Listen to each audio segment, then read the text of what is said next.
কৃষ্ণ সকলোকে ধন্যবাদ জনালো। শ্ৰীমন্ত শংকৰদেৱ সংঘ নাজিয়া জিলা শাখাৰ এই কাৰ্যালয়ৰ নামঘৰত আমি আছোঁ। ইয়াৰ উদ্দেশ্য লক্ষ্য হৈছে যে মহাপুৰুষ মাধৱদেৱৰ দ্বাৰা সৃষ্ট অৰ্জুন ভঞ্জন নাটভাগী ইয়াত আখৰা হৈ আছে আৰু 15 জুন তাৰিখে মহাপুৰুষ মাধৱদেৱৰ আৱিৰ্ভাৱ মহোৎসৱ নাজিয়া জিলা শাখাই আয়োজন কৰিছে। ইয়াত যুৱক যুৱতী আৰু শিশুসকলৰ সৈতে মহাপুৰুষ মাধৱদেৱৰ অৰ্জুন ভঞ্জনৰ আখৰা চলি আছে আৰু নাজিয়া জিলা শাখাই মহাপুৰুষ শ্ৰীমন্ত শংকৰদেৱৰ সৃষ্ট অংকীয়া নাট 6খন অহা অক্টোবৰ মাহৰ 10, 11, 12 তাৰিখে অংকীয়া নাট সমাৰোহ আয়োজন কৰিব। ইতিমধ্যে তাৰ প্ৰস্তুতি চলিছে।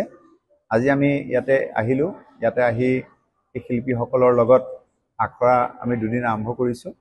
গতিকে শ্ৰীমন্ত শংকৰদেৱ সংঘ সংস্কৃতি শাখা আৰু শংকৰী সংস্কৃতি গৱেষণা পৰিষদ বিভিন্ন দিশত বিভিন্নখিনি কথা আলোচনা কৰি অহা হৈছে আৰু চিন্তা চৰ্চা কৰি অহা হৈছে।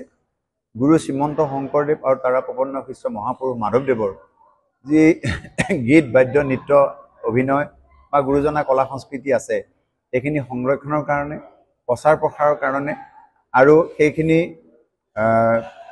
অনুশীলনৰ দ্বাৰা চুকে কোণে থকা প্ৰতিভাৱান শিল্পীসকলক উলিয়াই অনাৰ কাৰণে আঁচনি গ্ৰহণ কৰা হৈছে।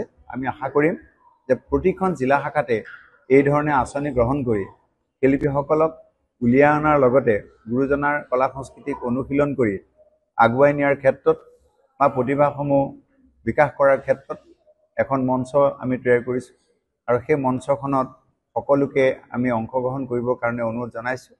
আশা কৰিম যাতে নাজিয়া জিলা শাখাৰ দৰে প্ৰতিখন জিলা শাখাতে এই আমাৰ নাটৰ চৰ্চা হওক, বৰগীতৰ চৰ্চা হওক, নৃত্যৰ চৰ্চা হওক, অভিনয়ৰ চৰ্চা হওক, আধ্যাত্মিক এটা পৰিৱেশ সৃষ্টি হওক, সুন্দৰ সমাজখন গঠন হওক, আমাৰ মাজত জাতিভেদ কোনো প্ৰভেদ নাৰাখি সকলোৱে যাতে একেলগে হৈ আমি গুৰুজনাৰ সংস্কৃতিবোৰ ৰক্ষা কৰিব পাৰোঁ তাকে কামনা কৰিলোঁ।